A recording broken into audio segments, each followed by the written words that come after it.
Clarence Hill and Jerry Jones have been going back and forth for quite some time, and the veteran Cowboys insider Clarence E. Hill Jr. here on the Rich Eisen Show. How did you introduce yourself to him yesterday? What was that?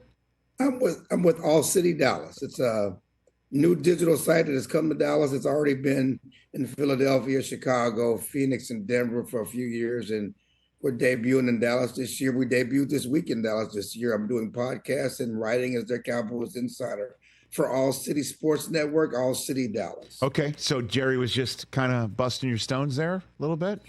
Well, he's busting my stones because my first story for ALLCITY DLLS was an interview with him when, I don't know if you saw the viral story on Monday with the F-bombs. Oh, yes, sir. I did. And then I saw the quotes that you garnered. We started our show with it on Wednesday, as a matter of fact, Clarence. So thank you for that. Where it sure seemed to me that Jerry was negotiating with Dak through you, Clarence. I'll be straight up. You know, what did you think when he was talking about, that we don't need to do a contract before the season? He'll still be here, but he'll have to do more with less. What did you make of that? Jerry's all over the place and trying to justify the decisions and they've made and how they've handled their contract situations. And whether he's trying to negotiate with me, Dak has all the leverage. I mean, Dak has a no trade clause. Dak has a no tag clause. Dak is in the catbird seat because either the Cowboys sign him to a deal that's amenable to him and his agent, or he walks into free agency, at least according to all people who know those things, his market is $60 million or more. And the current highest paid quarterbacks make $55 million. But so certainly Jerry is I think he wants to sign Dak. I know he wants to keep Dak with the Cowboys. It makes no sense if you sign CeeDee Lamb to a contract like that and not make sure you have a quarterback, so you can maximize that investment. You made a huge investment in CeeDee Lamb for the future. And, right now you look at what's in the draft, look at what's out there. There's no guarantees you're going to have a quarterback as good as Dak Prescott. Well, Dak Prescott is clearly a top 10 quarterback. I agree with you. I would say that goes without saying, but I think there's a lot of people who would say differently. And, on top of everything, all the capologists who talk about this and know about it, that if Dak walks in free agency, that's a $40 million dead cap charge on the Cowboys on top of it.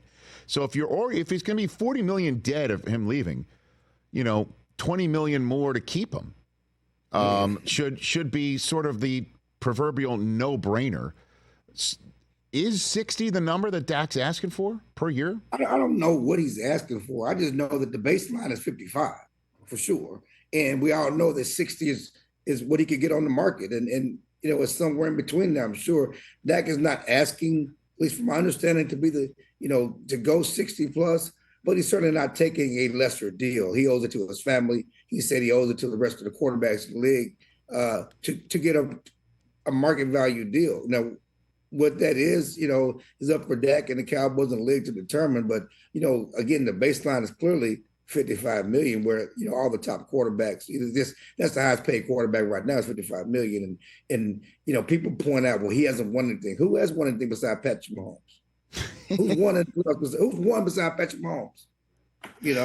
But that's what you get. The Jacksonville quarterback is getting $55 million. Yeah. Tua's getting 55 around that, and Burrow and Goff. But again, some of those are definitely less than the top of the line. Jordan Love, the guy who ushered in the all-in Dallas era because of the way that he dismantled the Cowboys and won and dunning them. He's top of the market. So I don't know if Jerry's saying you're not top of the market. I'd be curious to know why this is not getting done, because as you pointed out, Clarence, if we go into the season, the NFL goes into the season, and Dak hasn't signed, he can walk and leave them with a $40 million dead cap charge. He can't be traded. He can't be franchise tagged. He does hold all the leverage, which is why when Jerry Jones told you for ALLCITY DLLS that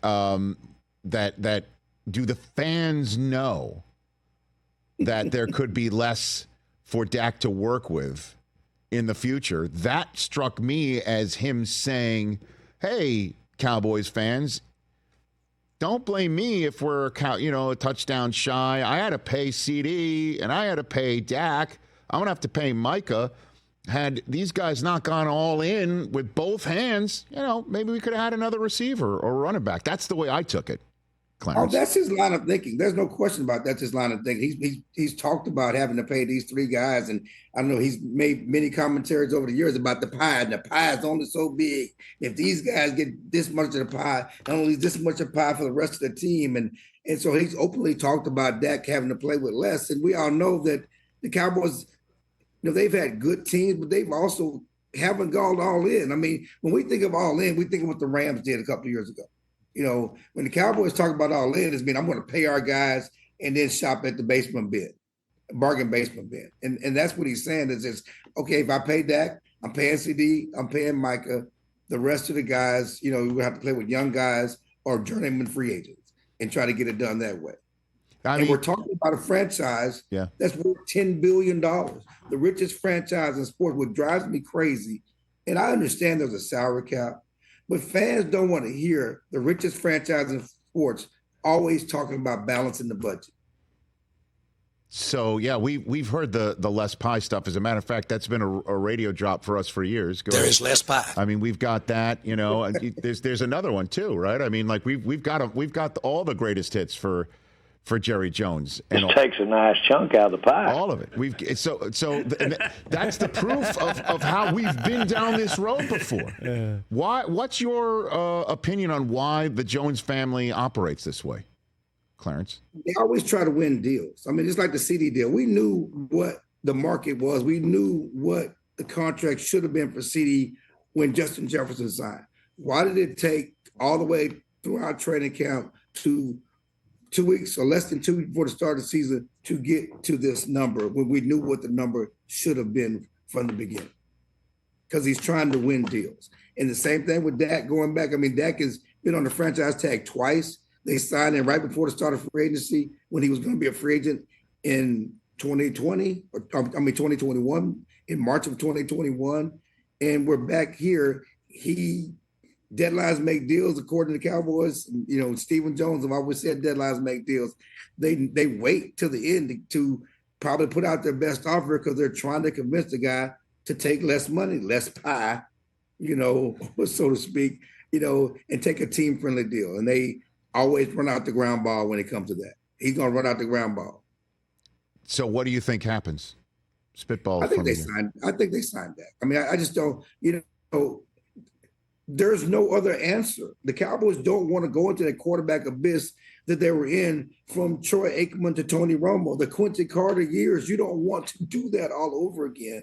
And again, there's no, if you see what's happening in the, look at the Zach Wilson quarterback class, look at the Trey Lance quarterback class. The Cowboys have Trey Lance, trying to make him into a backup quarterback. There's no guarantee you're going to get a good quarterback out there. And Jerry's, he looked into Tony Romo as a free agent. He looked into Dak Prescott.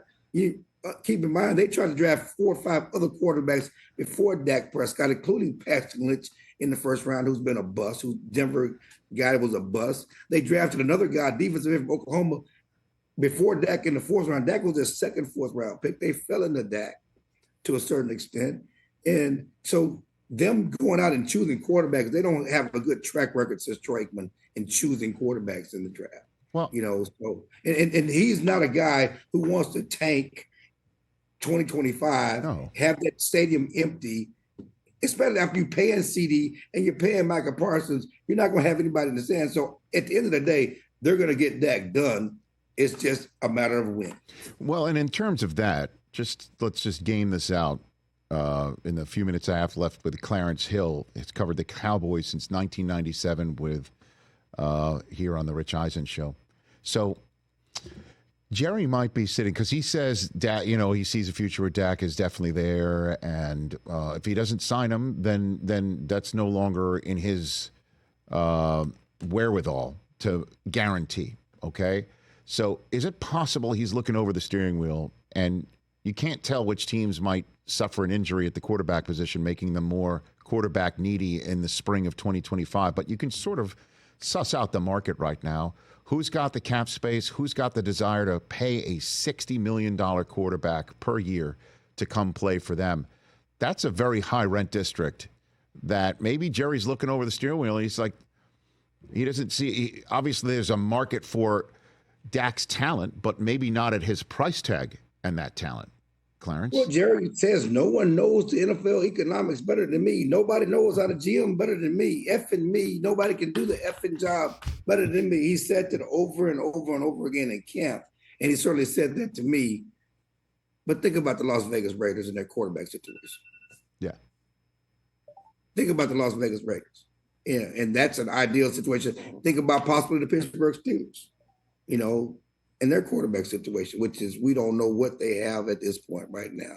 And, so there will be options. There will be teams on the open market who would bid for that, and get him to where he needs to go. Okay, so then let's talk about this season before I let you go. All-City Dallas's Clarence Hill here on the Rich Eisen Show.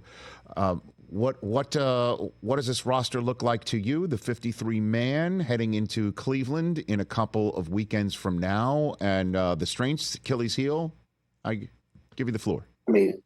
Seriously, this is a team that has gone 12-5, 12-5, and 12-5 in each of the last 3 years. No one has won more games than Mike McCarthy, but Andy Reid. Of course, Andy Reid has 2 Super Bowls during that time, and Mike McCarthy has 1 playoff win. But this is the team was still the best quarterback in the NFC East, the best receiver in the NFC East, 2 of the best guards in the NFC East, the best pass rush in the NFC East, theoretically the best cornerback tandem in the NFC East when you look at Darren Bland and Trayvon Diggs. The Achilles heel has been their run defense, and they brought in Mike Zimmer to try to improve that run defense. And, can they do that? They have real linebackers playing linebacker again on this team. But as you all know, and the Cowboy fans, it's not about the regular season anymore. There's an assumption that the Cowboys will make the playoffs, but what will they do in the playoffs? It's been pot luck for the Cowboys in the playoffs, and until they show something in the playoffs, there's always going to be questions about this team, this quarterback, this coach, and Jerry Jones since the end of the Jimmy Johnson era. So what do you think? This is a playoff team? You've been around. So what do you think? I think it's a playoff team for sure. I think it's a playoff team for sure. Coming out of NFC East, as they've been, it's been a playoff team. I think they're a playoff team. Dak Prescott is a very good quarterback. With CeeDee Lamb's offense has been one of the highest scoring offenses in the league for the last 3 years. And certainly you add, the things that Zimmer's doing with that defense. I think for sure they're going to make the playoffs. But will they play their best football in the playoffs? That's the question. What's the run game going to look like? Just to drill in there. It's kind of like what, a little Jurassic Park and Rico and Deuce, right? Is that what it is? Zeke, Rico, and Deuce. They just signed Dalvin Cook to the practice squad. So you got 29-year-old Zeke and 29-year-old Dalvin Cook and Rico Dowdell and mini Mike Deuce Vaughn. We'll see how all that works out. When you get into the weeds of this, most of your running backs, your backup running backs have to play special teams. Deuce doesn't play special teams. Zeke doesn't play special teams. Dalvin Cook never plays special teams. How does all this work? How do you get those guys? So those are decisions they have to make. And, I don't know that Zeke and Dalvin can be on the roster at the same time, game the roster at the same time, because they do the same thing, and neither one of them plays special teams. And Rico Dowdell will do some kick returns, and he may be the most explosive back and all-around back they have right now. Let me ask you this before I let you go, because you're very honest. Clarence Hill, when you took the gig in 1997, you thought you could be covering NFC Championship games all the time, didn't you, Clarence Hill? Didn't you, in 1997? 4 playoff wins since I took over, but it's not my fault. Okay, my daughter's a gymnastics state champion. My other daughter was an NWSP image award when I raised champions. It's bigger than me. Okay, it's not my fault. But the Hill family is holding its weight in the Metroplex, is what you're saying. I got the retirements of Troy, Emmett, and Michael. Yes, I thought the dynasty would continue, and I get to cover Super Bowls. None. You seem like you're out of F's to give, Clarence. I'm not going to care. That's what it sounds like. You're just going to spit the truth. You're going to let the chips fall, and let's go play some football. Cover it. You got to keep it real. Thank you, man. Clarence, you take care of yourself. Thanks again for the time. All right, thank you. That's Clarence Hill. Check him out on All-City Dallas right here on The Rich Eisen Show. Catch The Rich Eisen Show every single day on the Roku channel, 12 to 3 Eastern, for free.